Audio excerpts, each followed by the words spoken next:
Blog Talk Radio.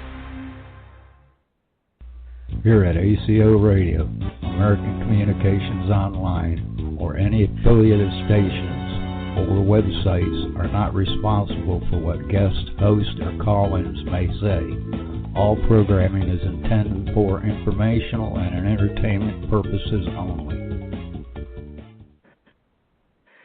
Hello, world. This is TJ Morris, and you're listening to ET Radio. Welcome aboard, all you ground troops spinning around smartly that's been with us since 2012. We're glad that you've stuck with us by thick and thin. With us is 2020.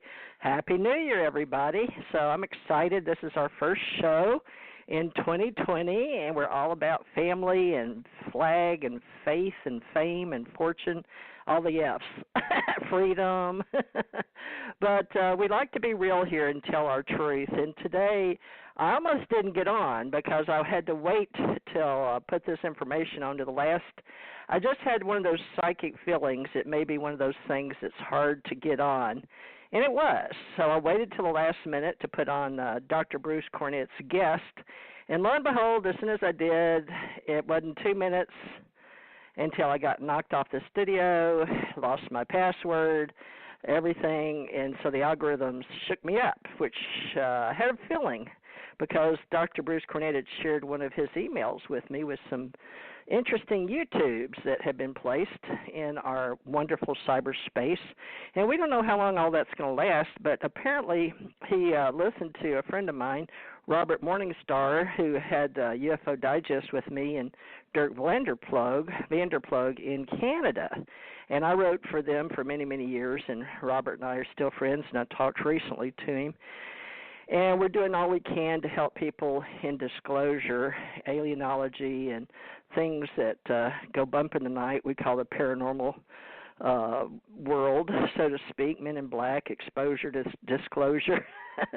But Dr. Bruce Cornet is a recent member, even though he's been on several of our shows, mine and Janet Carroll Lessin's, who has helped me with TJ Mars ET Radio since 2012. And then she started her own Aquarian Radio, and she and I have been good friends since at least not good friends. We met in 93, and we're going to do a book hopefully on why we met and how we met. But in the meantime, you may in the future get to know how Dr. Bruce Cornet found an interest in somebody, and I put Mindy, it's Melinda. So now I can go back and change that. I just had to get it on. So Melinda's going to tell us some things about shows she's been on, and she's had a very interesting life. I can't tell you everything, but I'm going to do my best to give it to you live and record it here through herself because her YouTubes are still up, and she's going to be a talking guest on radio. And I'll do live radio on YouTube later, but today I just want to get her show down. I wanted to see how much interest I was going to have because of my name, Thurmond, with hers, Romanov. But let me get Bruce introduced to you first. Dr. Bruce Cornet from El Paso, yes. Texas. Is that you? Can you Hi. hear me? Hi. I can hear you. Great. Thanks for joining our ACO club and being an active member and contributing to today's show and helping us find someone that you found interested on one of our friends' shows. Tell us first about you, Dr. Bruce, and what you're about and why you wanted to bring this lady on our show today. But tell us about you first. All right. My background is mostly in science and fossils and ancient life on the planet. I got my bachelor's degree in biology and my master's in paleobotany and my PhD in palynology and geology. And I spent over 11 years in the oil industry doing my profession of looking at spores and pollen through a microscope to age-date rocks that were coming out of the ground, out of wells that were being drilled for the oil companies I worked for. And then in 1981, as you know, the oil industry in the world collapsed with the collapse of the oil prices, and I struggled with my own oil company at that particular time, and with other independent oil companies up until around 1988, when I got an offer from Lamont Doherty Earth Observatory and a colleague of mine who wanted me to work with him on the Newark supergroup, rocks along the East Coast, which I had worked on for my doctorate. And I became the well site geologist for the largest National Science Foundation grant of millions of dollars to drill 7 core holes, each 4,000 feet. And I was responsible for describing all 28,000 feet of those cores in rocks that I had studied for my doctorate. Now, that completed, my life took a very big change in 1991 when my wife died. And that was extremely traumatic for me. And that happened right in the middle of the time when we were drilling our wells in New Jersey. And it took me several years to really overcome that. But in the process, I was introduced to something that was very not normal for conventional scientists to deal with. I'd seen a miniseries on television called Intruders, and this was in 1992, and I was surprised, having been a closet scientist working within a university where you never talk about UFOs and aliens, to see that this subject got a national review. And I went to the bookstore to get the book by Bud Hopkins called Intruders, and the manager said, well, why don't you pick up this other book called Silent Invasion by Ellen Crystal, which I did, and I was shocked to find out that her story was about all of the craft that were flying around where I lived at that time in Middletown, New York. And, being a curious scientist, I wanted to see for myself whether or not this stuff was for real. So I contacted her, and she agreed to take me out into the field with her and others. And my first night out in the field, I was shocked by what I saw. And I'm saying, well, why doesn't the military know about this? Why doesn't the police know about this? As I learned more, I found out that they do, but they want to keep it secret. They want to cover up all of this activity that's going on in this area, which is just outside of the Stewart Army and Air Force Base, which was near Newburgh, New York. And I couldn't understand why you could just go out of the field at night and these craft would come out and be flying around us and putting on performances. Well, Ellen liked to take pictures, and I started taking pictures, being a photographer. And I set up my tripod and took time exposures of all of their activities as they were flying around with their lights on at night, and they would be painting sky glyphs in the night sky, and I would capture these on my photographic canvas. And I began realizing that there was a lot more going on, because I was seeing these craft diving into the ground and not exploding, coming up out of the ground, and realizing there was an underground base. And that's what Ellen Crystal said in her book, that there was an underground alien base, and that's why she named her book Silent Invasion. In other words, that we were being overrun by aliens, and nobody knew about it. And I spent 11 years working, studying field work and capturing all of the data, and then I published it last year in a book called Unconventional Aerial Phenomena in the Hudson and Wallkill River Valley of New York. And you can get that book on Amazon. And it's over 400 pages detailing all of the many hundreds of close encounter sightings that I've seen. But the situation with that basically ended my career in science at the University of Columbia, where I worked with Lamont Doherty. And ever since then, I've been continuing to investigate this subject. So that's where I am now, and I ran into, I knew Robert Morningstar. I've known him for decades, and I've been on his radio shows.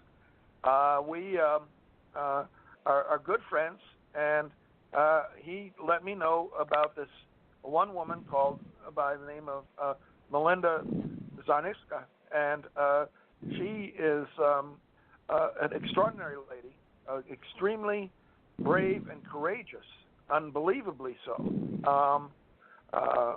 And the things that have happened to her through government involvement in her life are just amazing. And she only recently, within the last, I would say, 3 or 4 years, had her genetic DNA studied, and she found out that she's the last living adult descendant of the Romanov family, who were the czars of Russia. And wonderful. She's been subjected to so many things going on with the government. They've tried to kill her. They've shot her. They've tased her. They've poisoned her with mustard gas, with anthrax, and everything else, trying to kill her. And they can't seem to do it. And Men in Black have come to her rescue and saved her. And so basically what she's doing now is exposing just how deep and corrupt the shadow government is in the so-called deep state in our country. Well, the Men in Black must have helped me get on today, because I have a lot of friends that were Men in Black, and I was a woman in black. There's a lot to those movies out there in entertainment, folks, which, Bruce, if you don't mind, I've asked Janet Carroll Lessin if she wants to come on today. You remember Janet. You've been on her show a couple times. Is that okay with you? Yes. All right, so we'll let you do most of the interviewing, but I just want to let her on here so she can include this on her shows, and so Melinda will get more coverage with me and Janet. Janet Carroll Lessin, go ahead and introduce yourself, because this was hard to get Melinda on today, and we'll both like to see how the waters go if we can get her on. I asked Melinda to call in, and she has your number, okay? So. Okay, I think she's on here, but I just want to let Janet introduce herself. I did wait because I did have a little trouble getting on. I had some new screens I wasn't accustomed to, but I'm sure Melinda will explain all that, even though I worked Intel. Melinda, if you're listening, I didn't do all this stuff. I had very simple. We went from Wing to Microsoft computers when I started with the government. But Janet Carroll Lessin, for the record, would you introduce yourself in our ACO club, please? Aloha. Excuse me. I haven't spoken in a couple hours. Didn't realize I had a frog in my throat. Hi, I'm Janet Carroll Lessin. I'm calling from Maui, Hawaii. I work with TJ Morris from all their different shows, and we've known each other since the early 1990s. We keep going in and out of each other's lives.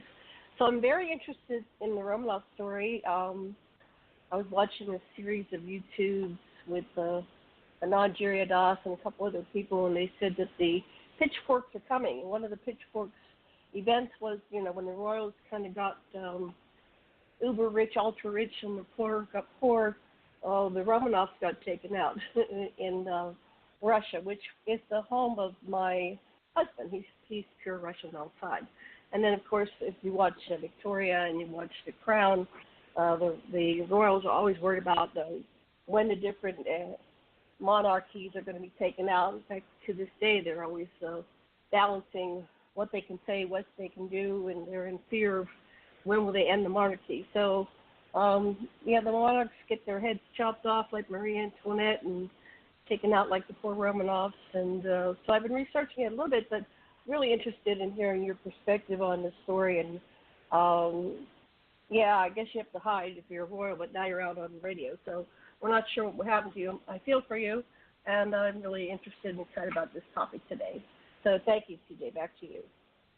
Thank you. Now, both Bruce and Janet and myself, we're all authors if you're interested in our books on Amazon. I've got my patreon.com, join Teresa J. Morris up, if any of you want to join us in the future. So with that said, let me bring on our guest of Dr. Bruce. Melinda, is this you? Yes, I'm here. Yay! Hey, Melinda. Hey, it's a pleasure to meet all of you. I already know Bruce, but maybe we've known each other before. Yeah, I'm sure we have a similar vibration tone, and I often had dreams like being a child in royalty, and wondered about the Romanov because I had an old dream of Russia and things like that. But we won't go there today. I want to get to know you, but this is going to be a quick overview with Dr. Bruce and Janet and me. But for the first hour, can we just let you talk, and then the last hour we'll get in and ask you questions. So I'm sure you have something rehearsed because I see you've been on several YouTubes, but you want to just give us your rundown, and then Janet and Bruce and I will, I'm sure, have many, many questions. Oh, sure. And at any time, feel free just to stop me and ask questions. You know, I'm 57 years old. In my career, I was an international forensics accounting manager for 25 years. I spent from 2000 through the end of 2011, I lived in Nashville. And when I got down there and settled, I lived in Milwaukee all my life. And once I got down there and settled, I thought, oh, you know, I've always been a humanitarian. I want to do a lot of humanitarian work. And so I was born and raised in mainstream media on the radio side in the 70s. Excuse me, my mother did the ascertainments in Miami for Clear Channel Radio, which for the most part now is all mainstream radio. And then she subsequently worked up here at two stations for 43 years as director of operations, and even oversaw like all the FCC licensing and things like that.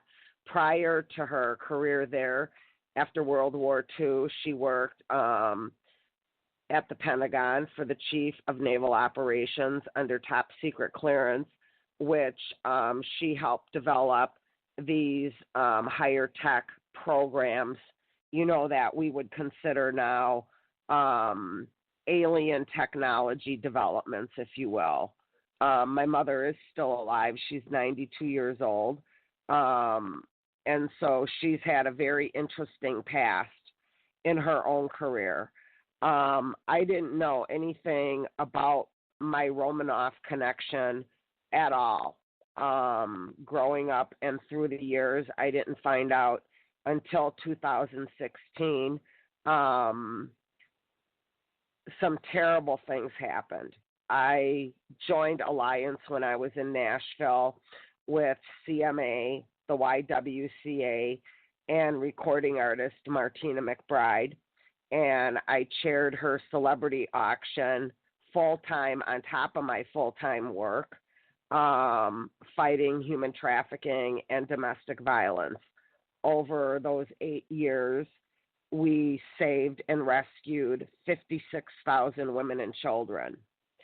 And I started doing that work in 2000. In 2005, just randomly, I got approached by a gentleman from Italy. His name is Marino Rangoni, and he was contacting me on behalf of the Italian government and the Vatican. And he said, listen, I am, you know, international CIA, like Interpol police too. And he really is still police over there to this day. And he said, you know, you're gaining such huge international success on these programs that you've created and developed, you know, rescuing and saving all these women and children. Like the government of Italy would like to know if you would be open to assist us and help us develop a similar gig over here, but we would like to do it more on an NGO global scale versus a 501c3 domestic scale that you're doing. And at first I said, you know, take a hike. I said, listen, I only work with A-list celebrities. The music industry here is set up where we have walls brick walls, chains around those brick walls to keep people even like you out. You know, it's not like we're an open door policy and we're going to open ourselves up to working with anybody. So I had at first kind of like left it at that, but he was really relentless and he was super, super intelligent. And, you know, in hindsight, looking back, I just feel like that's what they were using as their into me. You know, now that we're made aware of now, you know, of all the human trafficking and the satanic ritual abuse and the MK Ultra programs and the alien agendas and the transhumanism agendas and things like that. The key thing that always stuck out to me about him was, you know, when we'd be talking, he'd be, you know, talking about his work and his credentials, and he'd be like, well, you know, I'm a gray alien. And like back in 2005, I'll be very honest, I was just naive. I had no idea these things ever existed. So my attitude with him was like, listen, you're really smart, but maybe are you a little mentally ill? Do you need some medication? Or what are you talking about when you're talking about you're a gray alien? Like, I just didn't get it. You see what I'm saying? So he and I, you know, I agreed that I would get to know him. He was very, very well credentialed in a prior military background as well, as most of them are. He was trained like in sniper shooting. He had bronze medals. He had all kinds of things. And they were basically like, you know, whenever you would feel comfortable, you know, to have him as a guest to come over for a few weeks, could you kindly like teach us the logistics of what you're doing so we can implement an NGO over here? Well, I spent probably at least 20 hours a week getting to know him. We would live Skype together, okay? And in the spring of 2006, I said, I've got some vacation time coming up from my work, and it would be around the Easter time. And, you know, if you're really serious, I need for you to send me all of your credentials. And I will use my FBI in Nashville to credential your credentials to make sure that you are trustworthy, that you are who you say you are.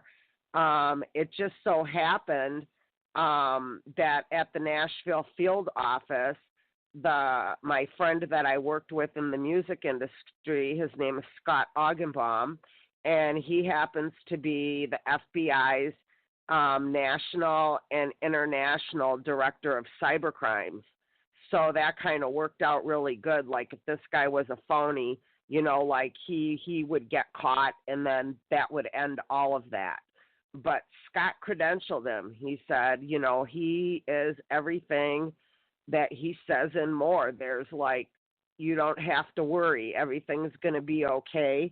And like, kind of like, you know, you should be honored that, you know, the Italian government wants to develop something similar to what you're doing, but even on a bigger scale. And so I agreed. You know, I had, in 2004, I had built a brand new home on a 3/4 acre lot. It was a big, beautiful home right behind the Smyrna Military Airport in Laverne, Tennessee, which is a suburb outside of Nashville.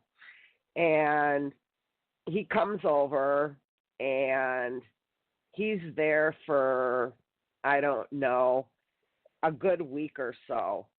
And it was going to be Easter holiday, and he wanted to go to Florida because my family had been down in Florida, in Clearwater, for Easter.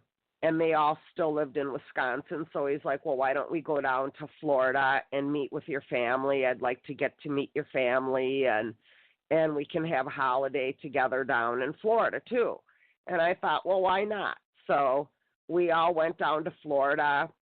He met up with all of my family, etc. And, after we got back from Florida, first I had a red flag because he wanted to drive when he was here, and I wanted to take out insurance to cover my vehicle if he wanted to drive. And I found it really strange that my insurance company wanted to charge me 99 cents to add him onto my policy during the time that he was here. And so we were driving back from Florida, and he's like, hey, can I drive? And I said, sure. And he's speeding. Like, the speed limit going through Georgia is like 70 miles an hour, and he's flying like 95 miles an hour. I said, listen, you have to slow down. I said, we can get pulled over by the troopers, and, you're going to get a ticket and all this other stuff. Well, that's exactly what happened. The state trooper pulls us over. He's like, what do I do? I said, give him this piece of paper from the insurance and give him your credentials. So the trooper has his stuff for less than 5 minutes, comes back, tips his hat to him, and says, Mr. Rangoni, just slow down and get safe back to Nashville. Have a nice day. And that's when I looked at him and I said, who are you really? I said, if that was me behind the wheel of the car, I would have just gotten arrested. I said, my insurance would have gone up for 2 years. I could have lost my driver's license. And the Georgia troopers don't tip their hat to anybody and treat them like that. And he said, I told you I am international CIA, and like my jurisdiction internationally supersedes their jurisdiction. So we get back to Nashville, and I've got to start going back to work, which left him alone in my house, which now I know that was a terrible mistake, okay? He was always fascinated with my computer systems. I had a home office, and he was always on my computer systems. Well, I had one of those days at work where, I was constantly putting out fires. I was one of the administrators of American Home Patient Corporate, and in my department, I had a staff of 13 and oversaw all the outbound funds for that corporation in my department. And I had always been, putting out fires every day, all day long. And I just had one of those days where you just want to come home, you just want to get your chilling clothes on and just call it a day. So he never heard me coming home. He never heard me coming up the stairs into my office. And so I came in up behind him, and he was on my computer, and he had like all these different windows open. He was chatting to all kinds of different women. Some of them were like half naked on beds. And I was like, what in the hell are you doing? I said, that's it. I said, right now, you're going to pack up all of your stuff, and I'm taking you to the Nashville airport, and I could care less where you're going. I said, I don't trust you. And I said, I don't really care what kind of credentials you have. I said, your behavior is not matching what your credentials are. And now he'd been there, darn close to 2 weeks, and we weren't even working on anything to do about the reasons surrounding why he came to begin with. You understand? So I take him to the Nashville airport, and I pretty much believed that he was out of my life. Like, I didn't hear from him. We didn't communicate anymore. We had a fallout. I thought he was gone. And so rolling forward to 2011, when President Obama had come in for his first term, we were a private held corporation. And with his Health Care Reform Act, he had ordered us to go from private held company to go public to the market. And as part of, everybody lost their jobs. Everybody's work got outsourced to India. And most Americans don't even realize all of their health care records are being taken care of and oversaw now in India, and how the laws work with all of our HIPAA laws, all of our PHI laws. They don't have to abide by any laws once all of our information is offshore. So they sell our information. I'm constantly telling people, don't give up your body fluids, don't give up blood work, because that's going like straight back to the Vatican stuff, to the tree of life.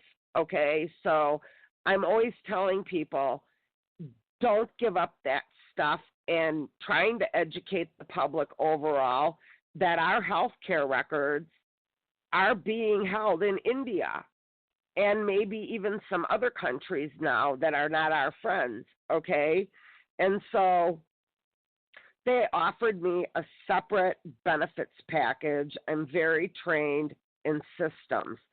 And as part of my benefit package, they wanted me to stay back and upgrade nationally all of the Oracle-based platforms to go paperless. Do you know what Oracle platforms are, Teresa? I was on Hello? mute. I'm familiar with Oracle, but I don't know that my skills are up to your skills. So why don't you tell everybody that's listening, if you don't mind? No, hon, not at all. Oracle-based platforms it's an operating system through Microsoft. They're used in bigger corporations, especially if you're doing a lot of interstate, computer work or international. They're just really huge platforms. And so I had just got done with my work at American Home Patient.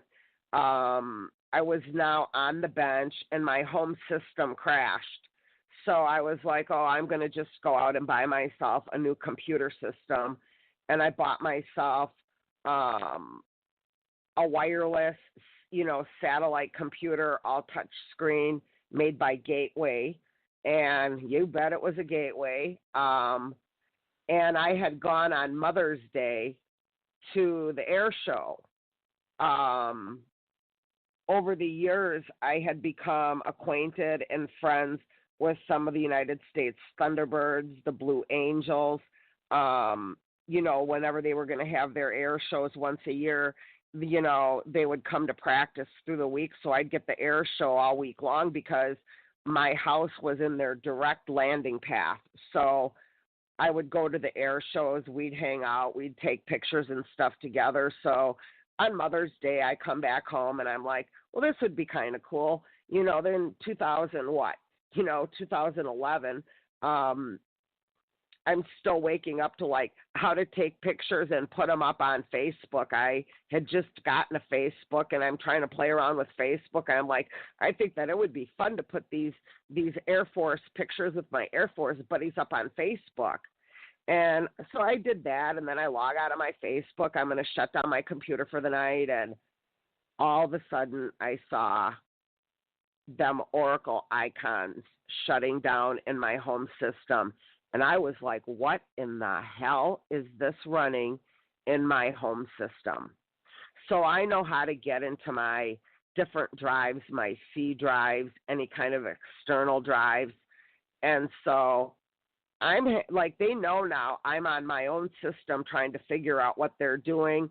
I'm finding all their folders as fast as I could get in those folders. I'm printing all this stuff out. And I realized, oh my God, when he was there way back in 2006, he had cloned my system. And what I was finding was really disturbing.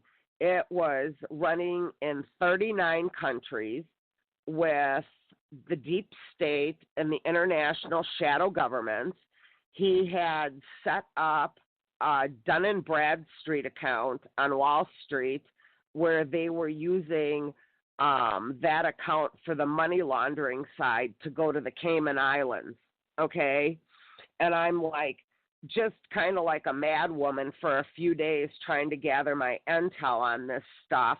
And I was like, this is outrageous.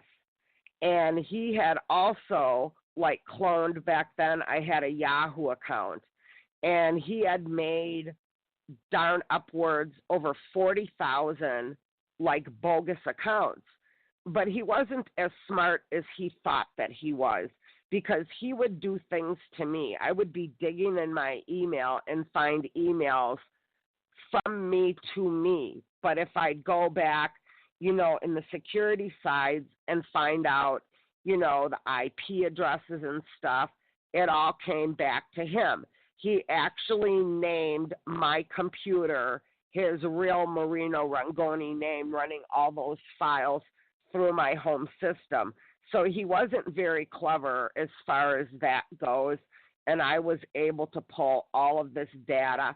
And then I'm analyzing it, because part of my work was to analyze too. So, like, say for example, if your company was missing $1 million, okay, I would be the secret person brought in doing the backdoor audits, finding out who's stealing corporate money and seeing to it that our critical infrastructures were not being compromised and things like that. So kind of like I was the little secret agent going into these companies and busting down corruption too, okay?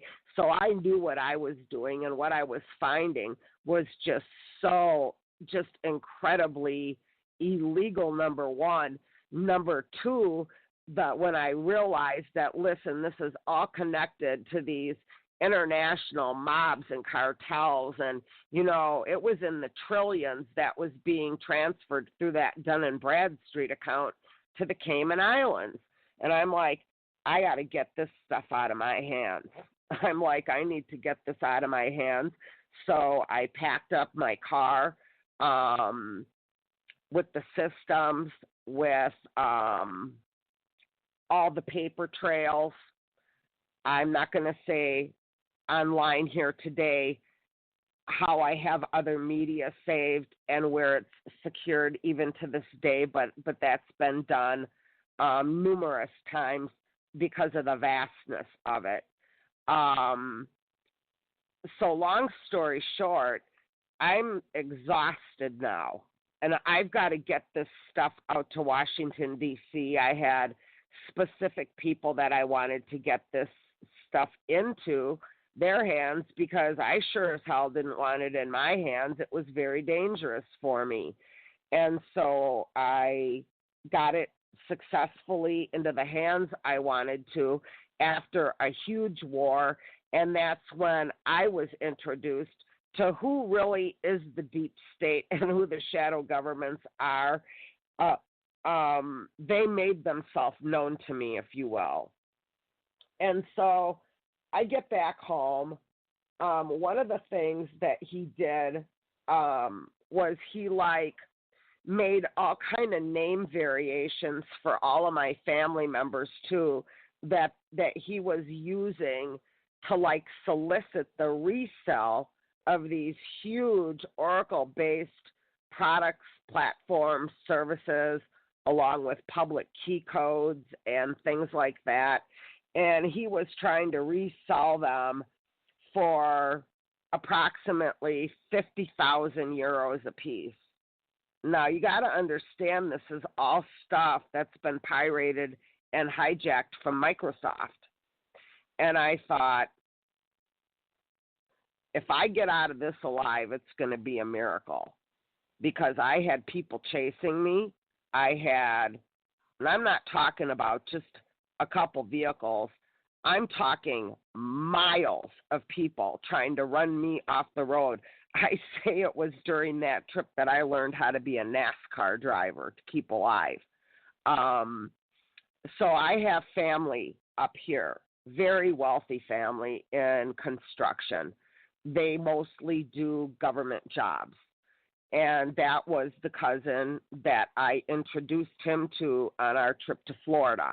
Okay, so I'm contacting my cousin up here, and I'm like, listen, this is actually what's going on. This is actually what's happened. He's like, where are you now? I'm like, I'm in Washington, D.C. He's like, I don't care how you get back up here to Milwaukee, but you need to get your butt back up here to Milwaukee, and I'll have a team of agents waiting for us when you get here.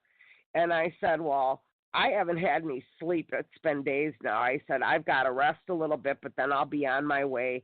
I'll let you know when I'm on my way, and that's what we will do. I said, because I am in a lot of danger right now. I said, I now have all these enemies that I don't even know who these people are. I'm just starting to wake up a little bit to the reality of what I actually really found and how dangerous it actually really all is. Well, this prior week of me finding all of this stuff out, I got called in to my local police in Laverne, Tennessee, and was assigned police, detectives, the bank president, because at that time I was buying and selling on eBay, and I had a verified PayPal account. Well, one of the things that they were doing is they were buying and selling cars and trying to list me for those fees, number one.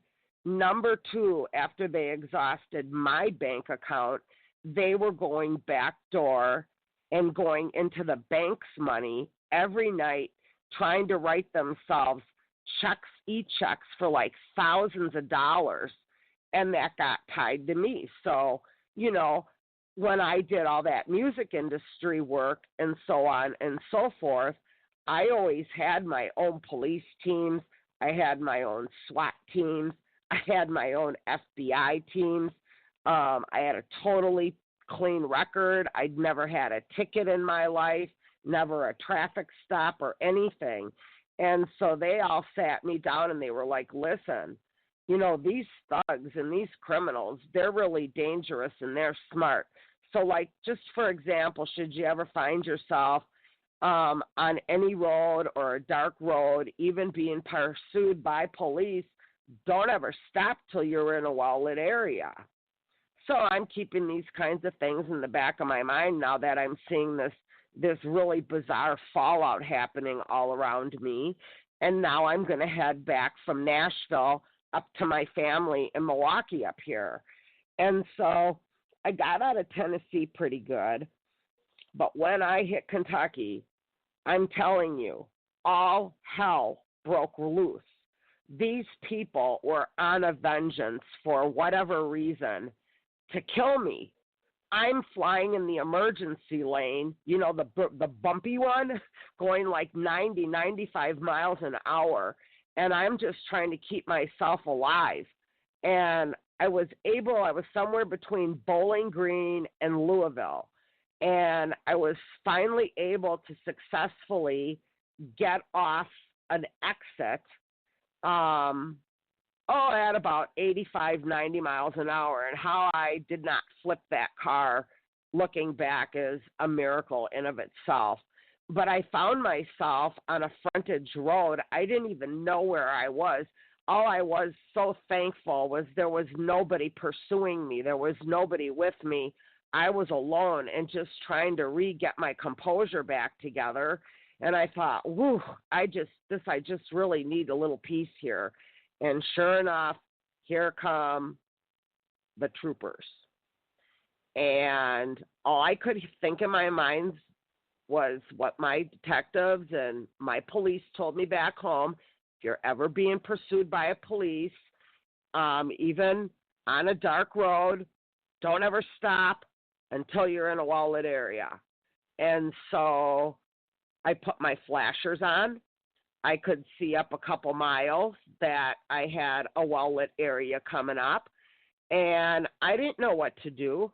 I never had a ticket. I never had a police stop. I didn't know what to do, and I sure as hell didn't know you don't ever get out of your vehicle.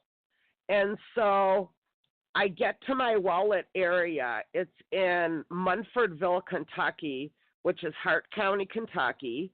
And there's like a McDonald's there. and that was where my wallet area is. Well, when I pulled over, there was a line of troopers. There were 6 of them. And I didn't know what to do. I didn't know you don't ever get out of your vehicle, but they terrified me.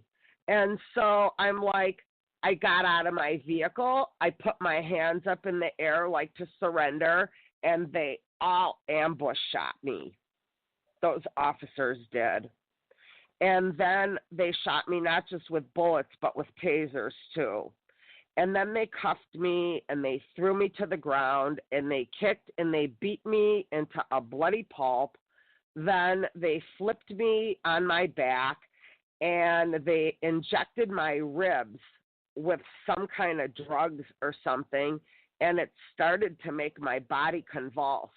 It was later, after the fact of all this mess, is that it's a permanent glow dye to my body, where, for example, if you would put me into a crowd of 10,000 people and somebody put night vision on, I'm the one standing there lit up like the green neon sign. It was a permanent glow dye to my body.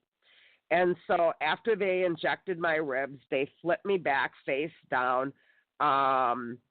One trooper lifted me up at my waist, and 2 others stomped my back with their boots, and they broke all my ribs. And I mean, now I'm shot. I've been just brutally like assassinated, attempted, and I'm like dying on the ground. Well, they still weren't done. One trooper came up. He took his gun and he laid it on my elbow, and just for kicks pulled the trigger, and his whole gun head blew off into my elbow, and it is still there today. I keep that as evidence and carry that trooper's gun head in my elbow even now. And so, you know, they say right before you die, your whole life flashes before you, and that's kind of the state that I was in. But I could see, even though I was face down, and, you know, I'm in cuffs, and I can see out of a part of the corner of my eye, there was a great big black SUV that pulled up. And I could see a man get out, and he was dressed in a black and white suit with a long black trench coat. I call him my man in black. That saved my life that night. For some reason, those troopers recognized who he was, and they instantly stopped and lined up into command to him. And I remember him bending down to me and saying, "Melinda, what the F is going on here?" And all I could really say, because my body's convulsing, I remember saying to him, like, you know, I don't know. Like, you tell me, I'm the one here on the ground dying. And he came down and he said, "Listen, I've called you an ambulance," and I could hear it from the distance. And he's like, "I'm going to get rid of these troopers." And, you know, when you're dying like that, you just really don't even care anymore. You just don't. And so the ambulance comes. He picks me up. He puts me on the gurney. He puts me in the ambulance, and he shuts the door. And he's like trying to clean, you know, like the ambulance attendant is trying to, you know, like clean up my face a little bit and try to stabilize me. And he's like, "Listen," he's like, "really, truly, what the F is going on?" And I said, "I don't trust you." I said, "I don't know why they're trying to assassinate me." I said, "But I don't trust you." And he's like, "You're going to have to trust somebody, and I'm going to have to be the one you trust." He's like, "I'm not here to hurt you. I'm here to help you." And so I tried to explain to him a little bit what was going on. And he's like, "Listen, I got to get rid of these troopers." And he's like, "And then I have to take you for a ride. If I take you, for treatment around here, they're going to finish killing you. And I said, I get that part, but the question is why?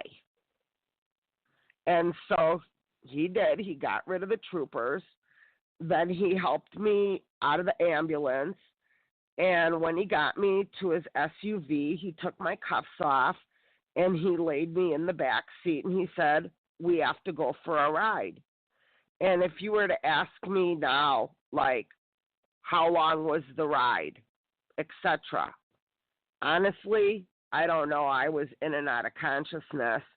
And I woke up and I was in a United States Army military hospital somewhere in Kentucky. And it was the military who removed the gun wounds. They pulled all the taser wires out of me. My body was still convulsing uncontrollably. And they cleaned me up and, they said, we can't take that gun head out of your arm because it's so deep. Like, whenever you get out, you'll need to seek out an orthopedic surgeon to have it removed. Well, I didn't really care about that. I was just like that injured. I just didn't even care. And so I don't know what they gave me at that hospital, but it kind of brought me back, if you will. And I was able to talk to them, and they were asking me questions like, do you have any birthmarks? Yes. Do you have any tattoos? No. Do you have any surgery scars? Yes. I've had a total reconstruction of my right ankle done when I was 16, so the scar's 9 inches. And they're all excited. They're like, well, thank God. And I'm thinking to myself, why are they so excited about these things? And so finally I asked them, what's the big deal about these markings on my body? And they were like, because your markings on your body identify you to you, and this is why. And they had like what would be comparable to like a 54 square inch flat screen TV, and they flipped it around. It's really hard for me to talk about this. There was me on almost every driver's license in the United States and passports. That's how much identity theft I had. And they were like, this identifies you to you. That's why it's important. That's how much fraud and identity theft that had been done to me behind my back.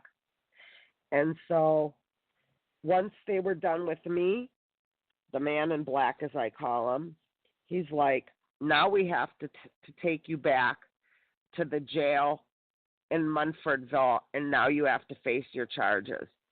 And I was livid. I said, face my charges for what? Like, y'all just tried to assassinate me. And I said, and I'm innocent, and I didn't do anything wrong. And I said, I'm the kind of person that if I've done something wrong, I'll own it and admit that I've done something wrong. But I've had done nothing wrong that warranted any of this. I said, I am a community leader for the last 8 years. I said, I don't deserve any of this, so what are you talking about? I have to go face my charges. He said, I told you when I put you in the ambulance, you need to be the strongest you've ever been in your life. And I promise you, I'm going to get you out of all of this. And I was still like, get me out of all of what? So he takes me to the jail. I'm still in my bloody clothes. I've just had bullets and tasers removed. I got a whole gun head in my elbow and broken ribs, and they threw me on a concrete floor in that condition. And if you were to ask me how many days were you on that concrete floor, to be honest, I don't even know. All I know is that they had some kind of orders that they force-fed me drugs 3 times a day. and I would ask to see the judge, and they would be like, denied, you are not judge presentable. I would ask to make a phone call. They would be like, you're not allowed any phone calls. And I thought, this is some kind of just an outrageous kind of a setup. Again, the question being why. And so they came in to dose me again, and I refused. Well, you're not allowed to refuse. They had a torture chair, I call it, and they would put you in the torture chair and strap your arms down, your legs down at the neck, and they would force the drugs down your throat. So you learned to comply. Believe me, one time in the torture chair, you don't ever want to go back in the torture chair, okay? And so I would ask again to see the judge or have an attorney or something, and they kept telling me, you're not judge presentable. And so I don't know how many days, honestly, I was on that concrete floor. Well, at some point, I did get changed into orange prison clothes, okay? And they shackled me and brought me to the judge. And they said that I was being charged with 13 charges. I believe it was 6 of them were felonies, and they wanted to lock me for 30 years. Well, then I really got mad. I was like, this is a bunch of BS. I said, listen very carefully to me. I said, I do not negotiate with terrorists, domestic, foreign, or both, nor do I make deals with the devil. I said, I'm absolutely having none of this. And when I say I'm having none of it, you better get me a damn good attorney. I said, because I'm having none of this. I've got a perfectly clean record, and I didn't do any of what you're charging me with. You see, I didn't know at that time that all my charges had been presented to a federal grand jury who dismissed the whole thing.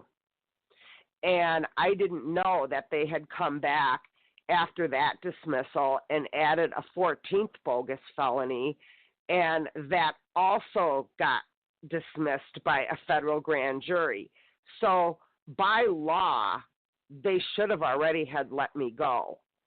But when I told them I was having none of this, they're like, oh, we're going to send you away. And I was like, where are you going to send me, and what for, and why?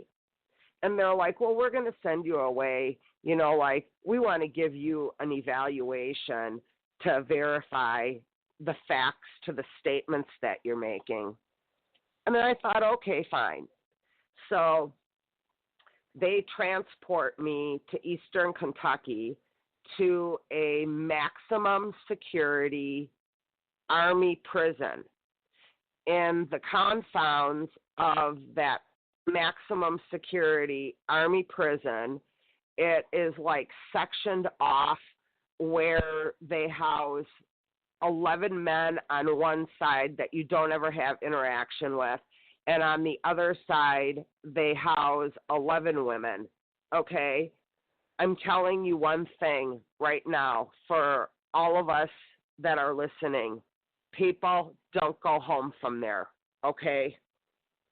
And it is actually a concentration camp.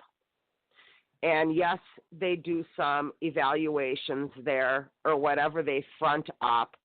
And they also had those same orders. I was given a social worker on the first day, and I said to her, this will be the first and the very last time we see each other here, because I'm not a Moses who needs an Aaron to speak for her. I'm writing my own federal statement to the judge and some other people, and I did. I wrote my own 37-page statement to the judge. They allowed me to have a pencil and paper, okay? And so I'd spend time writing my own statements to a lot of different people while I was there. And it came to be about maybe my 21st to 25th day there. You know, they force-fed me drugs 2-3 times a day there against my will, too. And, like, I did have a private cell there.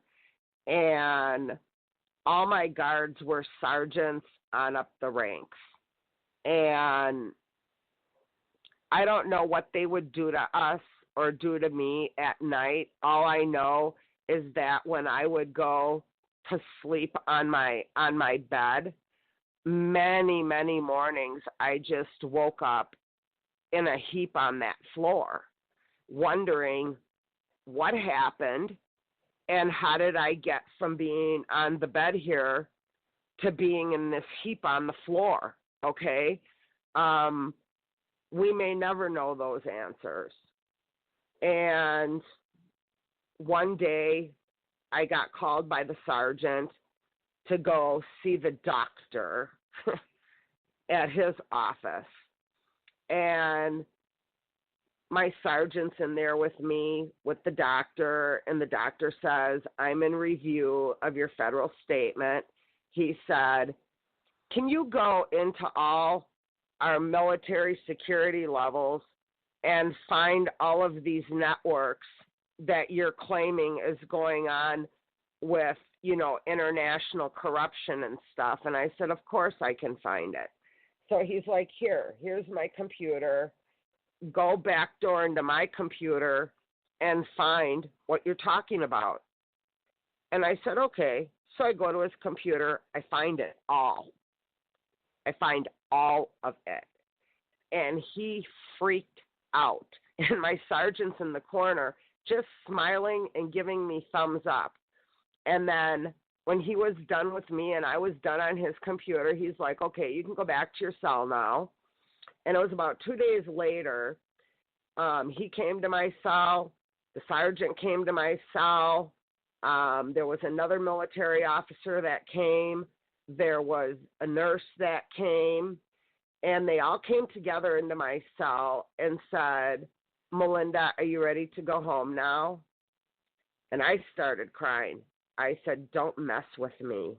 They're like, no, haven't you been through enough? Aren't you ready to go home? And I said, you bet I'm ready to go home. And they were like, your county will come back to pick you up, and then you'll have to go back to the county until your final hearing, and at your hearing, you'll get released. They were like, one of the military officers and the judge said, we will be on the phone at your court hearing with your attorney for your release. I said, okay.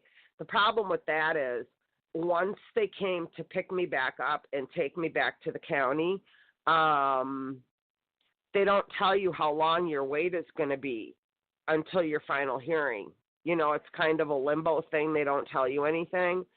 So when they got me back to that little county jail again, they stripped me naked. They wrapped me in a black tarp and threw me in a little pit on a concrete floor for another 21 days. And on that 21st day, which marked exactly 90 days from the incident, I got released. And I got to go home. I didn't get charged one penny, not 1 point on my record for my driving. Everything was dropped, okay? And I was free to go home. But during that time, too, was when President Obama did the Let's Make Homes Affordable Act, too, if you remember back then. And my house was mortgaged through the Bank of America. And while they had me in custody, they robo-signed my house behind my back and not only hijacked my house, but they hijacked I had like accrued around $13,000 equity in the house too.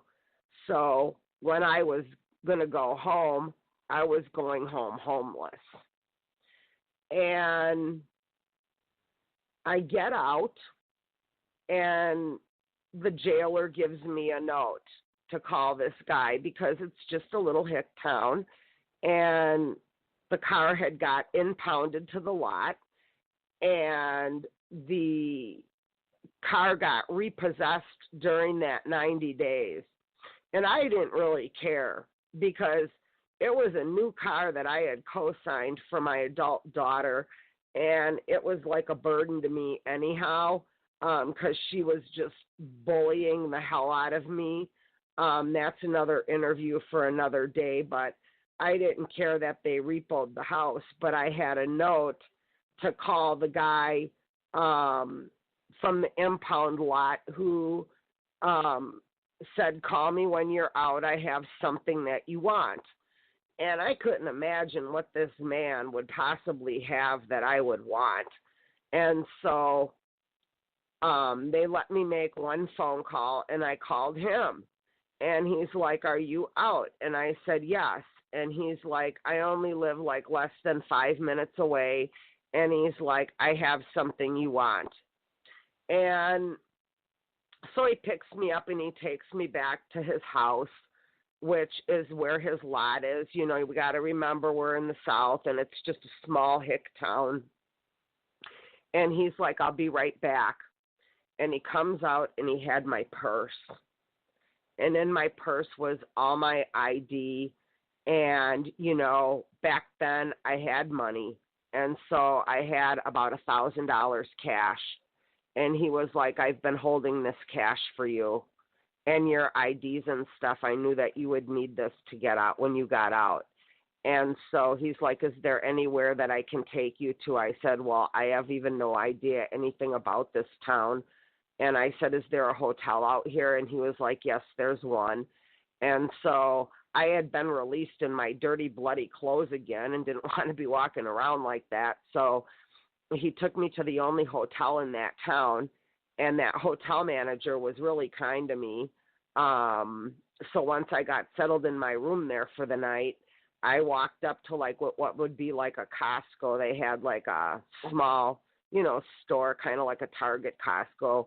And I bought myself some new fresh clothes and a little bit of makeup and stuff. And I'm like it was surreal to me. I was like, how am I going to get back to Nashville now? Because the car's gone. I at least had cash. So the hotel manager ended up driving me as a courtesy all the way back to Bowling Green, where I got a Greyhound and got back to Nashville. Once I got back home to Nashville, I had a full paid 4Runner in my garage. So I had a secondary vehicle. And yeah, they had the foreclosure paperwork on my doors, and my house had been broken into and ransacked so many times. It was just an absolute disaster. So I went and I bought black spray paint at a Farm and Fleet, and I spray painted my whole house. And I said, you MFers, I will get out of my house when I'm damn good and ready. And put all them on notice. I literally sprayed my entire house. And so I started having moving sales. I finally got back up to Wisconsin, and I was a homeowner, and I didn't know that once I got back up here, I would need rent ratios to rent somewhere to live. So I ended up living in a hotel for a year, working and saving to go rent a place to live. My first contract was, out of everything, can you believe it? It was to do one of my counties here.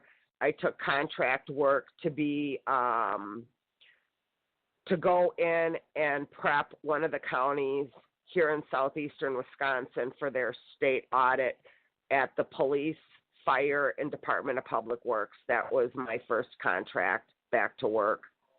And once I completed that, I was on the bench again, and my contractor called me and said, listen, there's this company from India.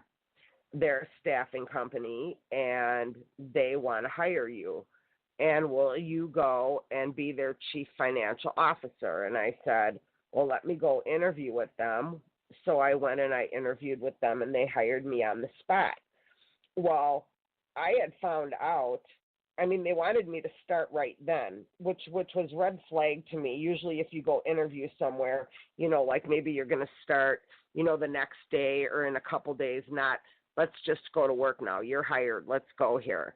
And so I had started asking questions, and it turned out that all their financial department just walked out on them, which is a huge red flag in my business.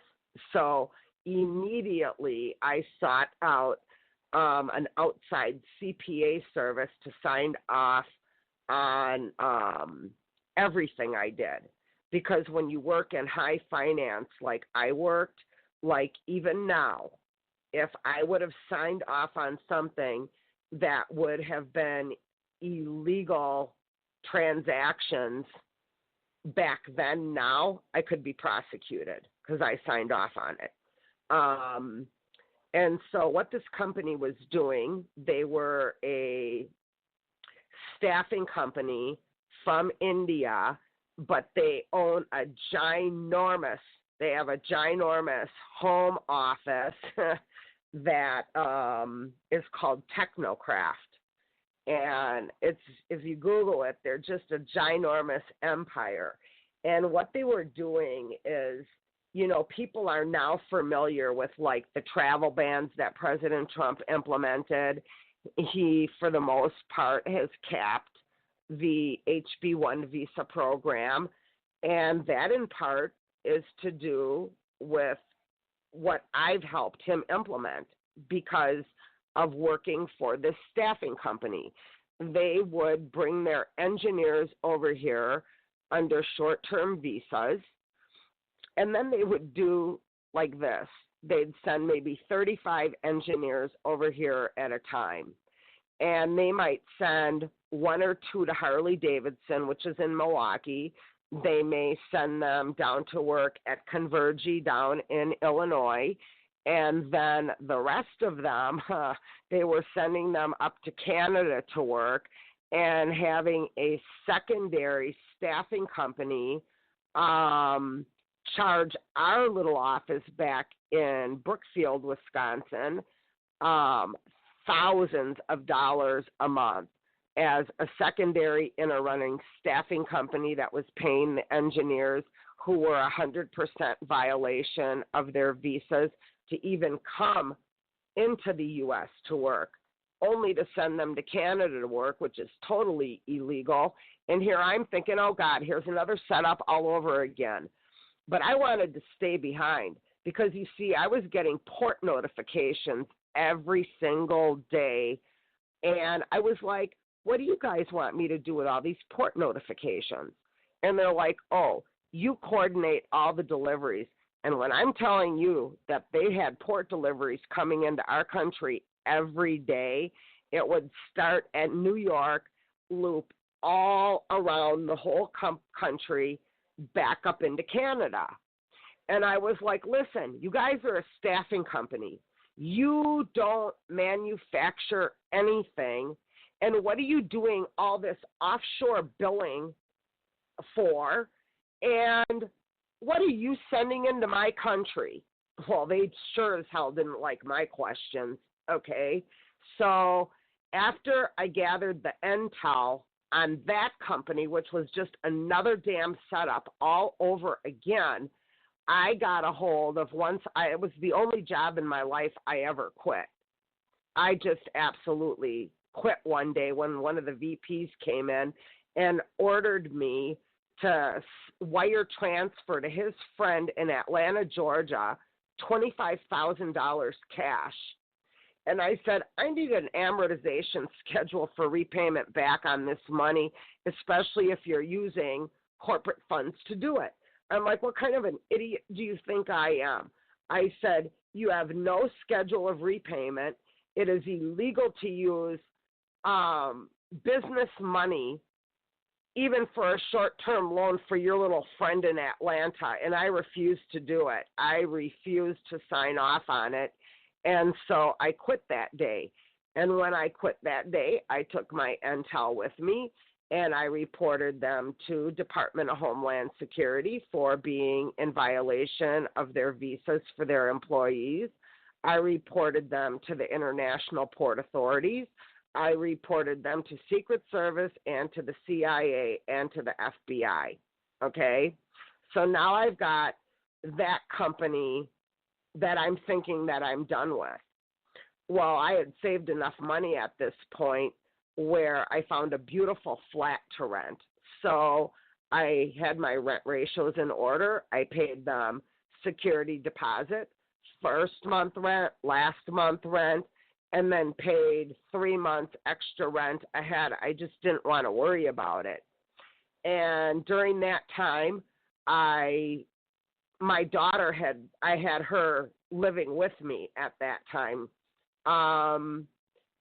And I noticed in the morning she would literally get out of bed and go into the bathroom, and she would be heaving her guts out for like 20 minutes, and then she'd come out and she'd be fine. And I'm thinking to myself, good Lord, like, is she pregnant? Like, she's not telling me. And so I charted it on a calendar for a month. And then it started happening to me. And then my body broke out in these heinous lesions from head to toe. So we wound up together at St. Luke's Hospital, which is Aurora Healthcare in Milwaukee. And they did all kinds of testing. They did all kinds of stuff. And they told me that I was infected with inhalation and gastrointestinal anthrax, and that the delivery system was done to me through the HVAC unit of that flat that I had rented, okay? So now we get police involved and some other things. You know, since 9/11, it's taboo to talk about anthrax because of, you know, the envelopes that went out and a few senators died, and then the whole Amerifax trial happened. So, you know, I just couldn't seem to get away from all these assassination attempts and all these things like, why do these people want me dead? You know, they're just criminals, okay? And I've always been a humanitarian, a law-abiding citizen, and now I just keep getting all these setups, even after all the Kentucky stuff. And so I went through about 7 months of treatment.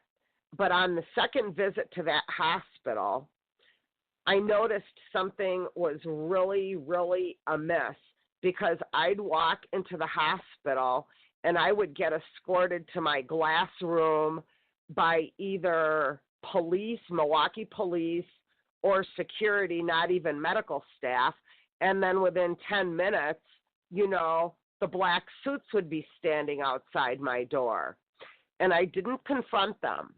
What I did, because I had that healthcare background, I went to administration and started pulling all of my medical records, as they were treating me for 7 months in Aurora Healthcare.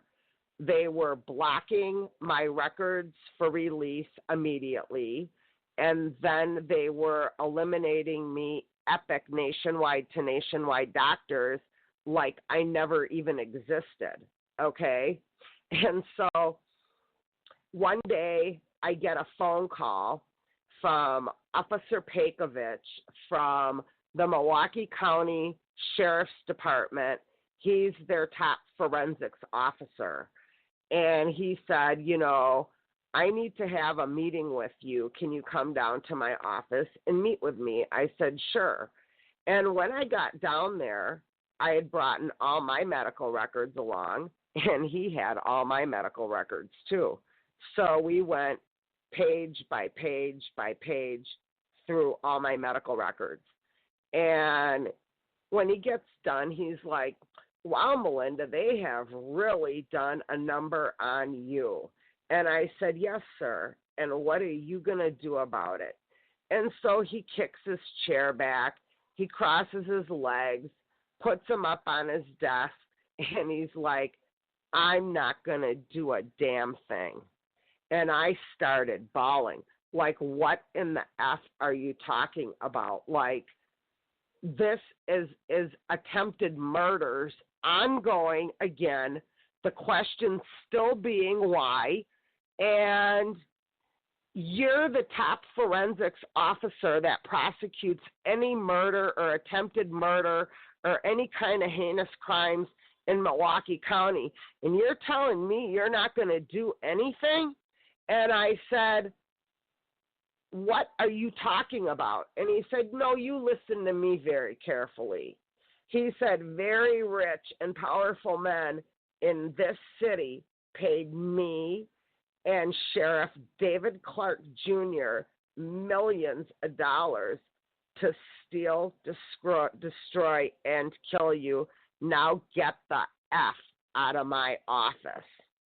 And he kicked me out of his office. And I go home and I'm bawling. I'm like, I just really don't know what my next steps are. And I thought, now can't even work anymore. I'm disabled. Like, I have anthrax all the time. They're all covering up everything that they've done to me. And I'm like, I'm going to try to take this a little bit higher to more of the federal tiers of the government. And I had applied for Social Security, and I hired an attorney to handle my Social Security, which does help speed up the process a little bit, not much, but a little bit. I was denied the first time, and then I screamed at them. I said, no. I said, after what you bastards have done to destroy my life, I said, you are going to get me in the courtroom before that judge. And they did, and I got granted my Social Security on the spot. The federal judge withheld back about 3 years or so of my back pay that I was entitled to. And he said, and I'm going to explain to you why. You see, believe it or not, I'm still not fully awake back then. And this is like in between 2013 and 2015, I got awarded my Social Security in 2015. And he's like, you submitted over 800 pages of evidence to your case. And I said, I know. And he's like, the reason why I'm going to hold back this back pay is because if we paid you this back pay money for these years, he said it would be as if you were accepting federal payment for what the federal government has done to you. I said, understood, because I wasn't going to argue with him. One of the things they leave me is bound down destitute financially. So I'm always in a constant mode of being financially in straits. And so I needed what monies that he was going to give me, which came to be about $11,000. And when I got that back pay money, I hired a toxicologist in Los Angeles. And I go and I drive all the way to LA from Milwaukee. I only made one stop overnight in Breckenridge. And I hired her to do my toxicology panels. When she ran my panels, she was like, listen, honey, you are too sick. By law, I cannot release you to travel back all the way to Wisconsin alone. She's like, your body is full of not just the inhalation and gastrointestinal anthrax. She's like, you've been bioterrorized with mustard gas. Your body is full of radiation from fallout. She's like, your body is full of different types of chemotherapy, but you don't have cancer. And she's like, and by law, I can't release you until you have somebody to escort you back to Wisconsin. So my daughter ended up flying out to LA to come back with me to Wisconsin. And so it was between her office and some private detectives that are in Missouri. I hired her too, and she does what's called full body H-SCADA scans. H-SCADA stands for Human Supervisory Control and Data Acquisition. And she's like, we need to find out what is inside of your body. And the results is that I am illegally implanted and patented with Qualcomm networks, just like all of our smart devices, the same Qualcomm. Their headquarters are in San Diego, California. I have a very valid patent. I've shown them in my prior interviews I did with Renetta. And I've implanted the main networks. There's one under my belly button. It's called a body area controller. It feeds up to my right shoulder, which is called a body area network. Between my shoulder, between my right breast and my hip, they have also implanted what's called a wireless body area network wireless device. So in my ears, I've got 134 sensors. There's like 122 in my eyes, and they also bioterrorized my eyes. So if you would put me under UV light, they are purple stars of David. Why they did that, to this day, I'm not really sure of why they would bioterrorize my eyes purple stars of David, but they did. And so I've got in my left foot, I think the patent says there's 134 implants in there too. And so that is the main patent on me. There is a companion patent that is run through IBM headquarters in Chapel Hill, North Carolina. The doctor that's over that patent, his name is Dr. Abinaf Algarwar, and he runs a company. Anybody can Google his company. It's called PMRRS.org, Patient Monitoring, Rescue, and Response System. Now, these two patents combined, I did public audit of his patent in 2016 and discovered that there are 3.5 million American citizens that are being monitored under both the Qualcomm patent and his patent at IBM, and they net profited globally, and coincidentally, the same 39 countries that I have the forensics on. They net profited over $400 billion in 2016. So now I find out, okay, now they're using me in illegal human experimentation, which the trickle down goes like this. The world operates like this too. The Vatican owns everything. Then it trickles down to the Department of Defense.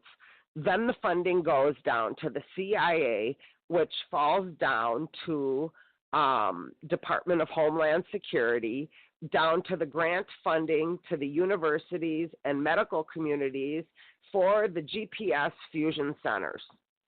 And so I've got all this intel now on all of these people, that just traffic me like a whore and bankroll off of me, leaving me with nothing. So I'm now set up here in my apartment, and I'm like, now I'm really pissed, okay, to find out all this stuff that, yes, our government really, really does this. One really good executive order that is online is Executive Order 13521. And my favorite version of it is in Telehub.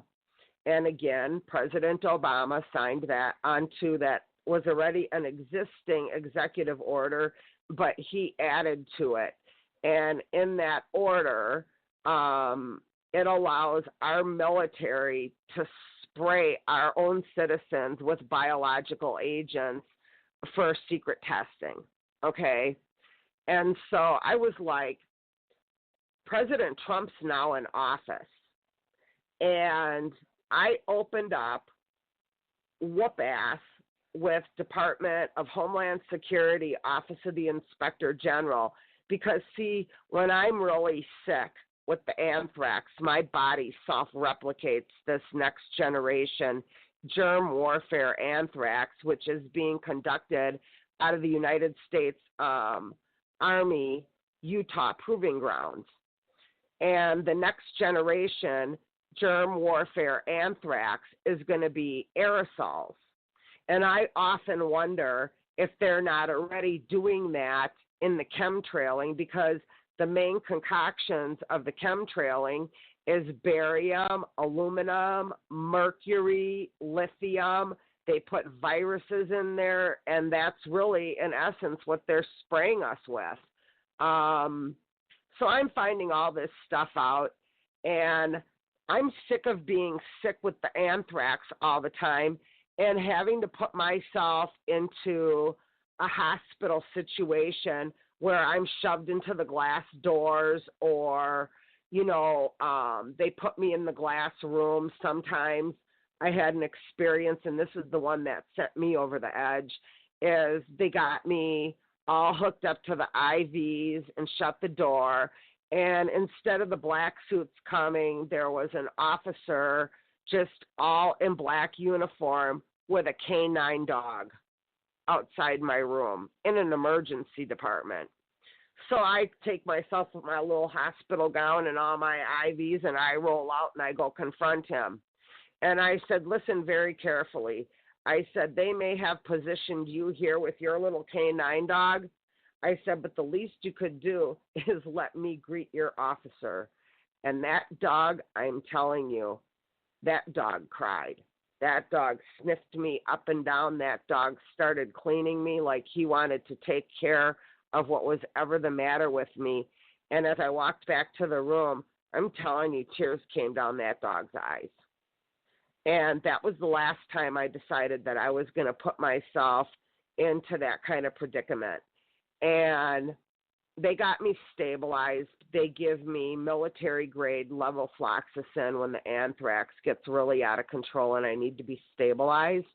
So I thought that's the last time I'm putting myself into that kind of situation.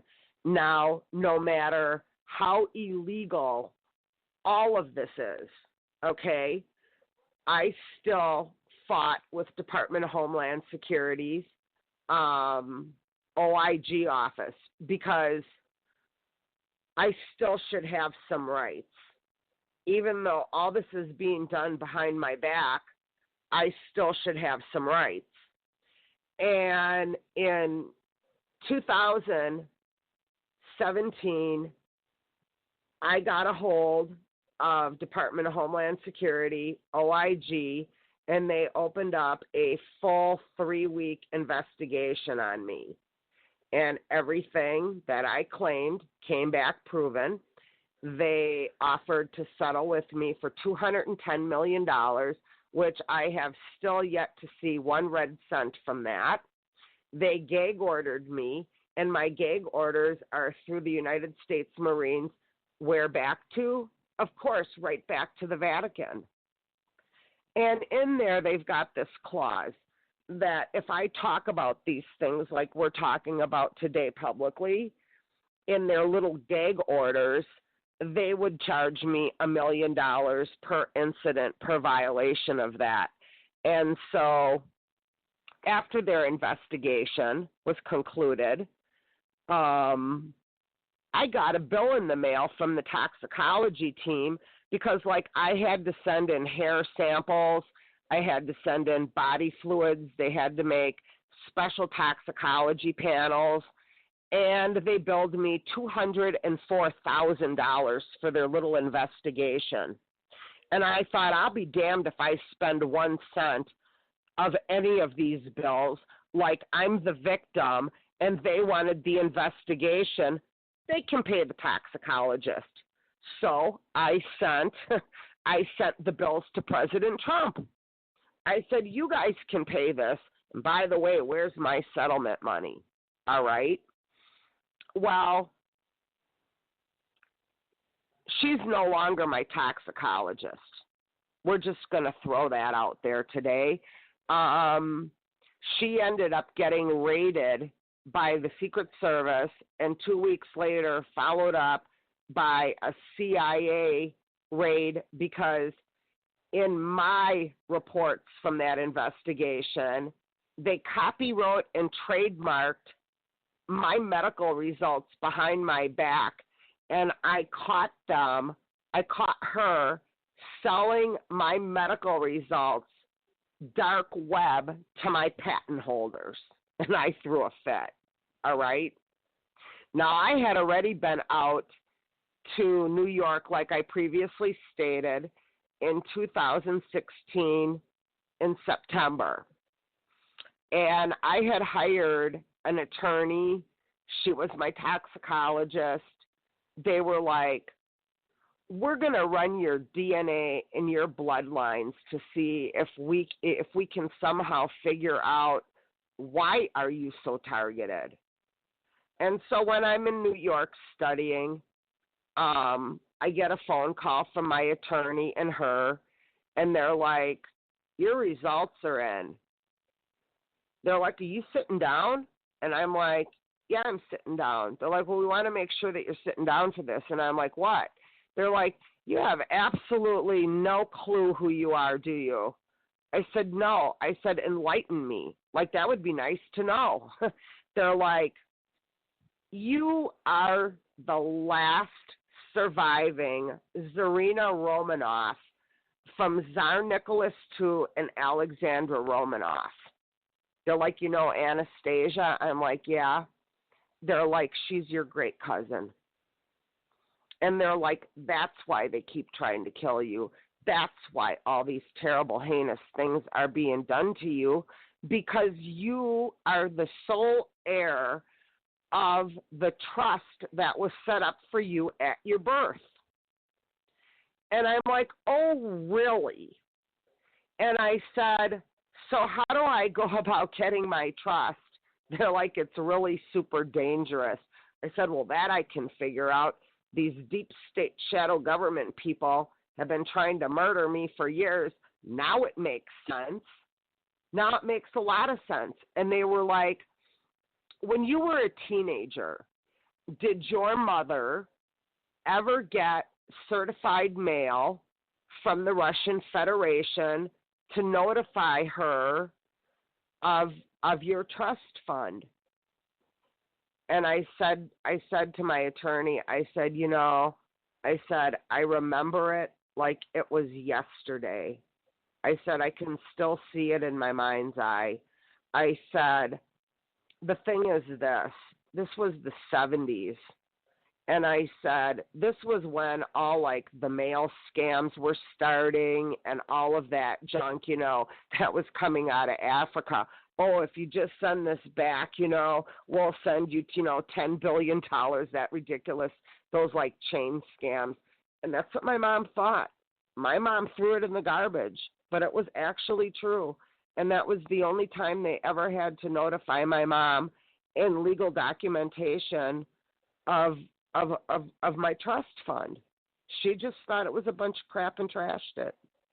And I've lived through all of this ever since. And I now do have the means and the steps where legally I could go after my trust fund. It's in the billions. And I think about it every day because I'm left financially destitute. But then there's a great big part of the humanitarian side of me that sits and says, I don't think I want any part of that blood money. even though all money is blood money, this money funded World War I, World War II, the Cold Wars. Like, there's probably 260 million people that died as a result of these international banking cartels that make these wars.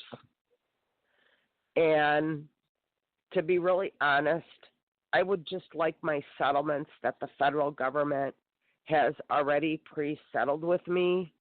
I can do with my life what I need to if they would give up that money we agreed to. There's a whole other Department of Justice, OIG side that settled with me too, and neither one of them have coughed up anything for me. And I'm being capital murdered just because of my bloodlines and who I am. And that's a terrible way to have to live. And people often, honey, people... You did great. Huh? You did great. You used just about the whole time with your story, and I'm sure people will appreciate us not interrupting you because, wow. You honey, did a great job. I have really lived through some serious hell. And you're still alive to talk about it. Somebody wants you to tell us the story. Apparently you've been able to get on some of the radio shows and some YouTubes, so you're making a difference in this world. So do you believe there's still some good people like the Men in Black that helped you? Because I've had some save me too, in 2 or 3 occasions. Once in New Jersey, I don't know if they were saving me, but they were watching me in Hawaii. But I've had them show up at different times in my life and I have been chased on the freeway, by the way, with black cars. So something, and I never really put it all together. But you, of all things, nobody will ever be able to match your story. Yours is absolutely amazing. The thing is that the logistics now have turned the pike, if you will. When I go out now, I'm always covered by local police, undercover military, undercover FBI. The CIA, not so much. If they come up, they're from Chicago, but they're not around as much. But everywhere I go, I'm in company with, at minimum, local police and sheriff's department. Yeah. We used to have a CIA office in Milwaukee. But they shut it down during, the FBI and CIA sharing offices for a long time. So a lot of things have changed since I was working. But I really am shocked because I've never had confirmation that there's 2 sides to the Men in Black. So this day is a momentous occasion for me in my reality. So thank you for that. And so I appreciate I'm really glad that I could share that. Because, yes, and for some reason, for whatever reason, when President Trump comes to town, I always get personal invite. I get VIP Secret Service treatment. They treat me very well. They want me involved in his rallies, say, even when Pence came here. I'm still on the fence about Pence, knowing that he was the governor of Indiana, with the pedophile rings and the satanic ritual abuse with the MK Ultra programs. I do believe in aliens. I do. I've learned a lot through my journey. We are definitely in company, and in some instances, I believe that we're actually overrun by these creatures. They are hybrids. I did some studies 2 years ago. I went actually to my local library, to the science department, and took a book out on genetic cloning. And I found that in 1901 that there was a German scientist who took one female hair and did the splits in a lab, and the first female clone was made in a lab that's actually in textbook. She lived 28 years, but they've been perfecting this, at least 119 years now. But in my own opinion, based on my own research and my own experiences, I think that they've been doing this for centuries. Right. So now the knowledge is going to be bringing to those of us that have been buying all the stuff we hear in the newspapers, on television, and all of that. And maybe it is the fact that some people do know that Trump is doing good, but at the same time, we don't know. It could be because of the military and religious and political brainwashing that's been done all the way back to the Vatican in the 1600s, when it was either the Catholic made the Bible, the Catholics, and then the Protestants, and bringing over to America all the different, Quakers and all the other people. But really, We don't know how far back this goes. And the Romanov name, now, we've only got 11 minutes left, so I'm going to have Bruce and Janet have you back on their other shows, because you did such a wonderful job of telling your story, and we really don't have time to ask you the questions now, but let me get this down for this recording, because we're doing this live. How many times have you been able to tell your story, and it's only in this year? Because I did have a little trouble getting on, so I do know there's two factions, yin and yang in the world, as Alan Watts would say. Yes. Alan Watts, I like him. But this is the first one in 2020 that I've done. This is the first one I'm doing with you this year, and I did the 3 other ones with Renetta, and then I did the other one with Robert Morningstar, who was great too. Wow. Well, I sure do appreciate your time, and this was in 2019 that they're allowing you to tell your story. Because you seem to be very aware that there's politically at least two sides. I hate to say the Dems and the Republicans, but whether we believe them or not, yin yang, black white, whatever, everything has two sides. So you personally, how do you live with the fact that there were police officers, but maybe they think they're doing the right thing? This is so messed up, because we want to, and I did live in Kentucky, and I've been in Mumfordsville at the McDonald's, and I do know exactly where you were on that highway between Bowling Green and Louisville. Wow, that's amazing. So I've lived exactly all of that. where I was. Oh, yeah. Yeah. Oh, yeah. I haven't been to that prison, thank God. I'm glad I didn't have to live your life. But people are going to believe you, because you can tell you're telling, and that they have our voices, and everything that we say, good or bad, truth or not, is all recorded and gone through all these algorithms and everything. So the patents are what people are going to want to understand, because I'm sure they're all going to start saying, do I have patent? It'll be a Me Too generation. Can you give us a little information on that, please, that you know about, because you sound highly intelligent about your implants? Well, I am very, very much aware. I've talked to Bruce quite extensively how I'm still trapped in my apartment as a prisoner here. I live in HUD housing. We've got some of the older Nazis. The town next door to me is called Germantown, and I've got some people that are practicing witchcraft in my building. I'm always in spiritual warfare battles. They put 5G towers on our property here, which are about 200 feet from me. There's 80 units in this building, divided by 3 floors. So every unit has their own smart meter too. And so because the Qualcomm, is all Android and Apple products, which is all of our technology. One night I just took my phone to bed with me to charge my phone, and I literally woke up in my bed, and all my blankets, and I was on fire in my bed. All my smoke alarms were going off. My entire apartment was full of smoke.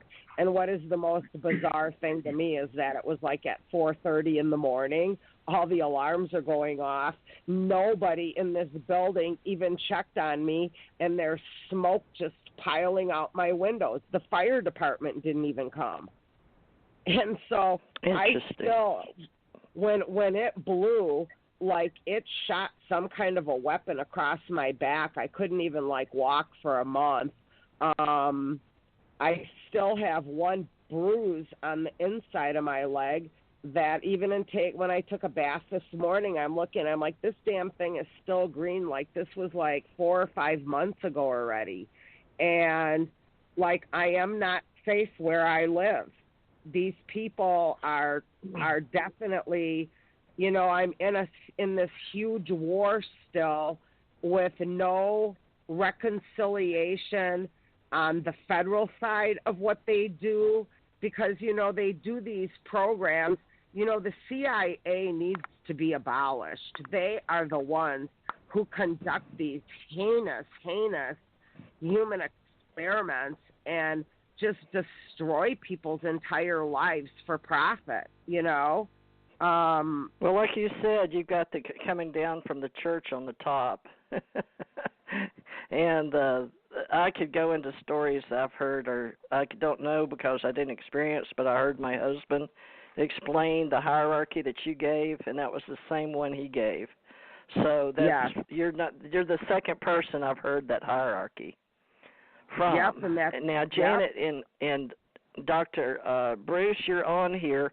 We've only got 5 minutes left, but we'll definitely, Melinda, if you will agree to have you back, and I'm sure Janet would like to get you on her show. Well, it's a different place to store another show, and Dr. Bruce can have you back as well if we can get in contact with you. But I did have a little trouble getting you, so someone is still watching you, Melinda, because I could tell from the I know, and when you just said that, I just got the universal chills from head to toe.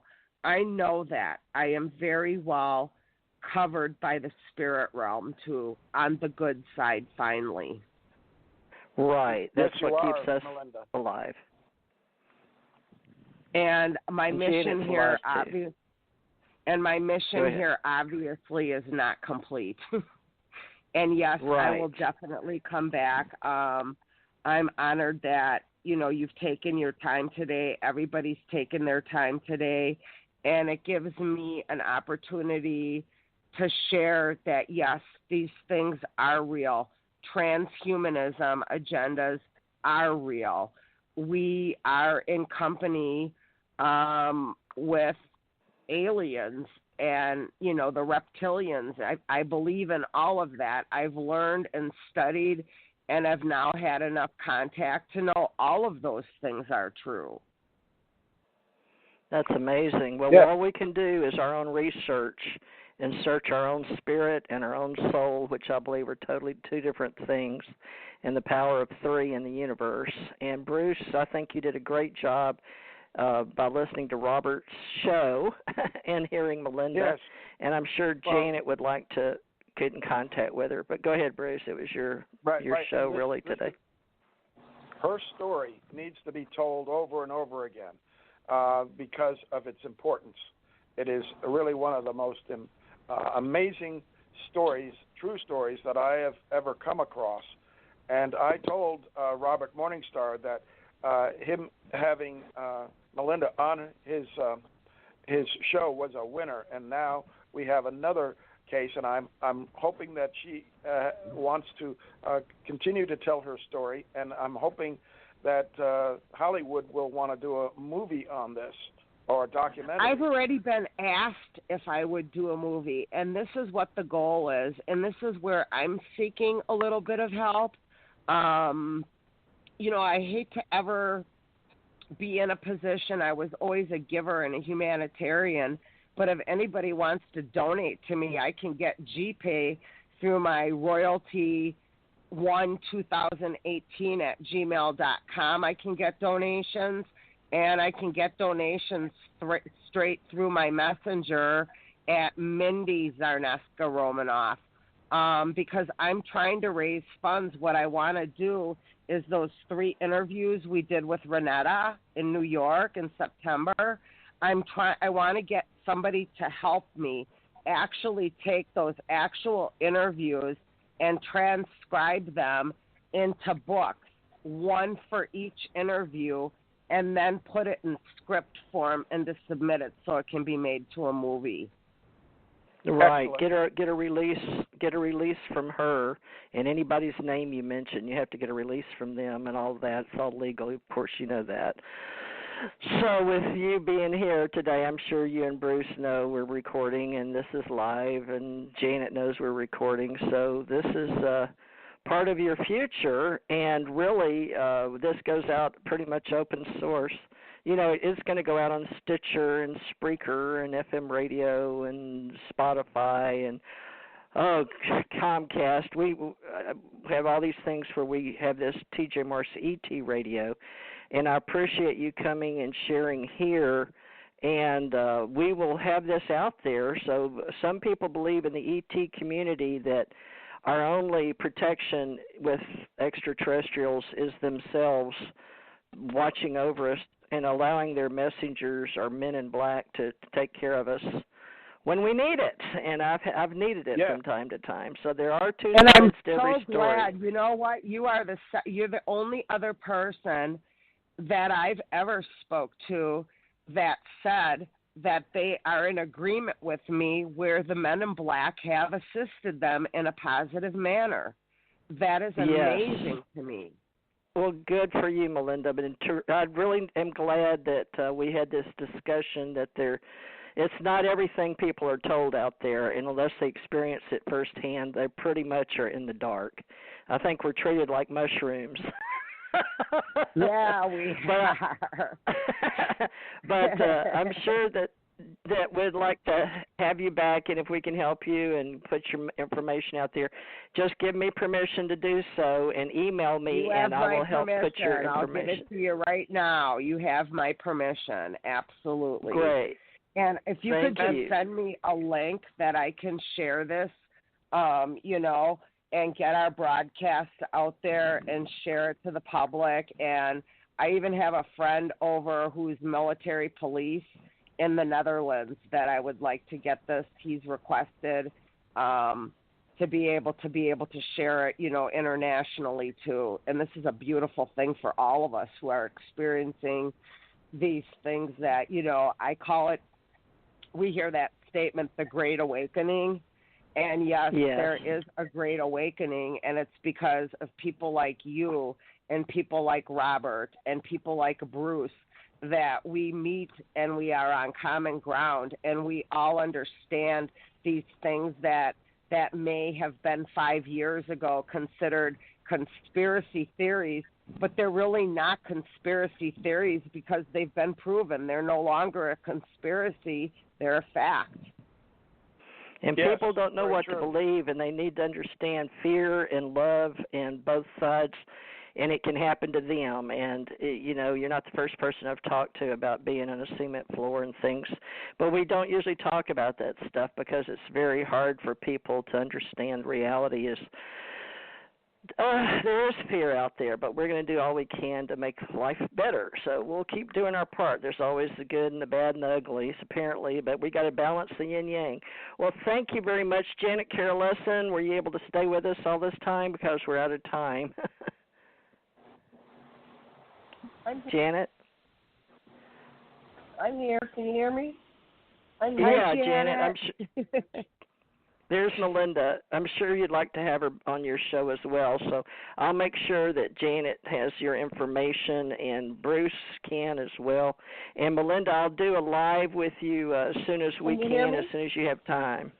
Yeah, Janet. Absolutely. We'll do a live Skype and Zoom. Okay. Melinda, I'd love to talk to you. Honey, you can contact me anytime. I'll need your information. Yeah. But, all right. And email Melinda, me at aquarianradio@gmail.com. aquarian@gmail. Mm-hmm. Yes, DJ. Yes. And my email. Our website. Yep, and I have an email too, which is royalty12018 @gmail. Royalty1 2018. And I have it all, and I can send it to you, Janet. She's already given me permission to help her, and Dr. Bruce Cornet wants everyone to know. Yeah. What? Spelled out? Yes, ROYALTY, the number 1, 2018 @gmail.com. Okay, so it's 12018. Yes, and if you'd like, we can put you in our ACO club with and Bruce TJ Morris Agency @gmail, and Cornet Bruce. Isn't that yours, Bruce? Cornet Bruce? Yes, Cornet Bruce @yahoo.com. At Yahoo, okay. I encourage you to do a Gmail for us too. But I do have a Gmail. I have Cornet Bruce 3 @gmail.com. All right, that's the one I prefer to use. Cornet Bruce 3 @gmail.com, and mine's TJ Morris Agency. But Melinda, you have that, I'm sure. I've got about 8 of them. TJ Morris Agency. All right, and so, folks, we're going to work together, and we will, Melinda, just, if you will, send me an email with everything you want me to put on there, because Bruce has asked me to help you as well. So I'm sure, Bruce, just email me like you've been doing, all the information. And Janet, at the last minute, I hadn't really had a chance to tell her that you were coming on today, but believe it or not, I can keep a secret, folks. I did pretty good. It's hard sometimes, but we got this far. And now, Melinda, since we've got this out there and I can see that they let me do audio, we'll be more than happy to do a nice video with all of us and let you talk. You did a wonderful job. And we'll get some video out there too, Bruce. So just as soon as we can, Bruce. All right. Thank you. Well, thank you, everybody. And we'll do this again soon, as soon as we can, Melinda. No, whenever y'all want, I make some time. Thank you very much. All right. Thank you very much. Okay. Thank you, everybody. Melinda. Okay. We'll send you the email on the video. Okay. Thank you so much. Aloha. Thank you, everybody. Thank you, Virginia. I see your number. Is that right? Okay, here we go.